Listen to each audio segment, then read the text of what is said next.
हमारी जिंदगी में जब एक बच्चा आता है, परिवार में एक नया सदस्य जुड़ता है, तो ढेर सारी खुशियां लेकर आता है।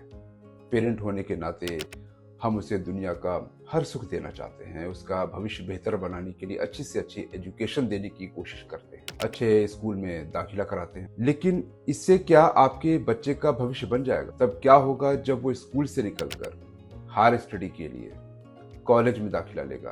क्या उसकी फीस का भी इंतजाम आपने कर लिया है? क्योंकि ज्यादातर पेरेंट्स सिर्फ स्कूल की महीने की फीस भरकर ये सोचते हैं कि अब इससे ज्यादा क्या ही करें। कॉलेज में एडमिशन, हायर स्टडी के बारे में वो सोचते ही नहीं, क्योंकि उनको लगता है कि जब आएगी तब देखी जाएगी। लेकिन जब वो वक्त आता है तो एक चक्रव्यूह में फंस जाते हैं। पैसों का इंतजाम करना मुश्किल हो जाता है, क्योंकि जिस हिसाब से एजुकेशन की महंगाई बढ़ रही है, आने वाले वक्त में, या ये कह लीजिए कि आज से 16-17 साल बाद पढ़ाई के लिए आपको आज के मुकाबले कहीं ज़्यादा पैसों की ज़रूरत पड़ेगी। और जब आग लगेगी तब कुआं खोदने तो नहीं जाएंगे। मतलब जब आपका बच्चा इंजीनियरिंग या मेडिकल के लिए एडमिशन लेने के लिए कॉलेज जाएगा, या किसी दूसरे कोर्स के लिए कॉलेज जाएगा, तब आप पैसों का जुगाड़ करने के लिए नहीं बैठेंगे। ऐसा करना बहुत मुश्किल होगा। हो सकता है आप सोचे कि एजुकेशन लोन ले लें, हो सकता है कि आप सोचे कि जो रिटायरमेंट का फंड है उसे निकाल लें। ये दोनों कदम अपने आप में रिस्की हैं, क्योंकि अगर आप एजुकेशन लोन लेते हैं तो उसके लिए आपको इंटरेस्ट देना पड़ेगा।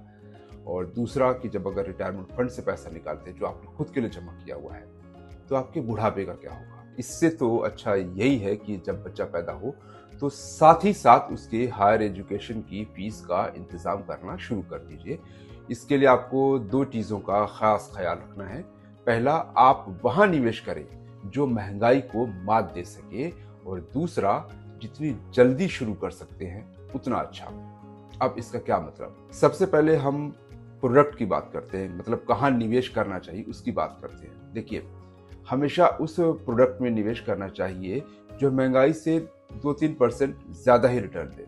मान लीजिए कि आज आपका बच्चा 2 साल का है, वो 16 साल बाद इंजीनियरिंग या मेडिकल कॉलेज में दाखिला लेने जाएगा, जिसकी आज की तारीख में एक अनुमानित फीस मान लीजिए कि टोटल जो खर्चा आता है वो 25 लाख के आसपास का आता है। लेकिन 16 साल बाद क्या ये खर्चा 25 लाख ही रहेगा? जी नहीं, 25 लाख रुपए आपको कम पड़ेंगे, क्योंकि ये फीस हर साल 10% बढ़ जाती है। यानी एजुकेशन की महंगाई 10% सालाना है। तब 16 साल बाद इसकी फीस 25 लाख रुपए से बढ़कर कितनी हो जाएगी?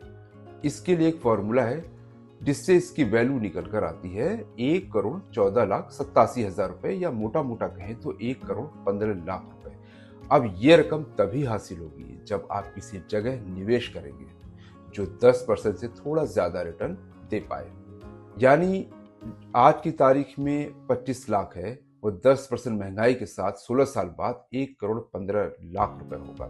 मान लीजिए कि आपने 20,000 रुपए हर महीने 16 साल तक किसी एसेट क्लास में निवेश किया जो महज 8% का रिटर्न देता है, यानी एजुकेशन की महंगाई से 2% से भी कम। तो 16 साल बाद आपके पास 77,95,000 रुपए होंगे। अब यही 20,000 रुपए 16 साल तक हर महीने किसी ऐसे एसेट क्लास में निवेश किया जाए जो 12% सालाना रिटर्न देता है, तो आपके पास होंगे 1,16,00,000 रुपए से भी ज्यादा।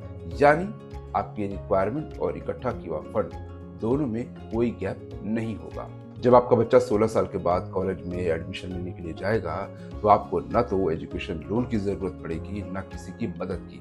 इस तरीके से आप अपने बच्चे का भविष्य बेहतर बना सकेंगे और खुद भी चिंता मुक्त होकर अपनी जिंदगी को जी सकेंगे। याद रखिएगा, चिंताएं तब ज्यादा बड़ी हो जाती हैं जब हम उन्हें टालते जाते हैं। चिंताओं की ग्रोथ भी कंपाउंडिंग होती है, इसलिए सही प्रोडक्ट का चुनाव करना बहुत जरूरी होता है। दे पाए प्रोडक्ट की बात हो गई, अब बात करते हैं टाइमिंग की। हम अपनी जिंदगी में जो बेहद जरूरी फैसले होते हैं उनको लेकर हमारा रवैया टाल मटोल वाला रहता है। हम हमेशा शॉर्ट टर्म की चीजों में उलझे रहते हैं, लॉन्ग टर्म गोल पर हमारी सोच काम नहीं करती है, या हम अवॉइड करते हैं, या हम ध्यान नहीं देते, या हमने प्रायोरिटी नहीं देते। हमें लगता है कि अरे बहुत टाइम पड़ा है, कर लेंगे। इन्वेस्टमेंट में ये चीज बड़ी घातक साबित होती है।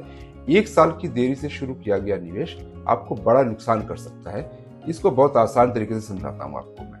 मान लीजिए कि आपने आज से ही 10,000 रुपए मंथली निवेश शुरू किया। 20 साल तक आप लगातार यही निवेश करते रहते हैं। इस तरह से आपने कुल 24 लाख रुपए निवेश किया।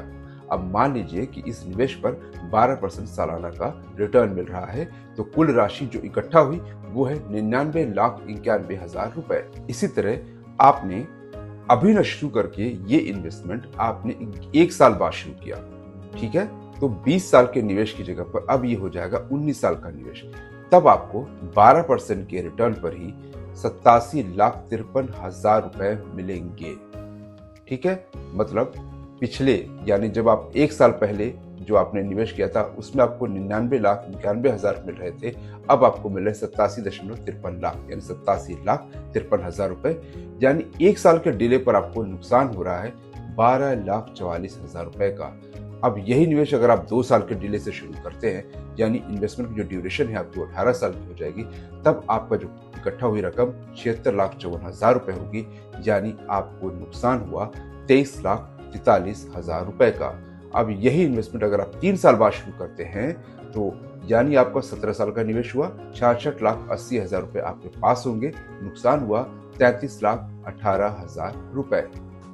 यानी आपने देखा कि 3 साल के डिले पर आपकी कम से कम 1/3 रकम आपकी साफ हो जाती है, 1/3 रकम का आपको नुकसान होता है। इसलिए जब बच्चों की पढ़ाई का मामला हो या किसी भी तरह का आपने गोल सेट किया हो, तो ये बहुत जरूरी है कि आप समय पर या जितना जल्दी हो सके आप इन्वेस्टमेंट शुरू कर दें, ताकि आप वक्त रहते उतना पैसा इकट्ठा कर पाए जब उसकी जरूरत हो। तो जाइए अपने फाइनेंशियल एडवाइजर से मिलिए, अपनी ज़रूरतें बताइए, अपने गोल तय करिए और निवेश को शुरू करिए। आज की वीडियो में बस इतना ही। मिलते हैं फिर एक नए वीडियो के साथ, नई जानकारी के साथ। जय हिंद।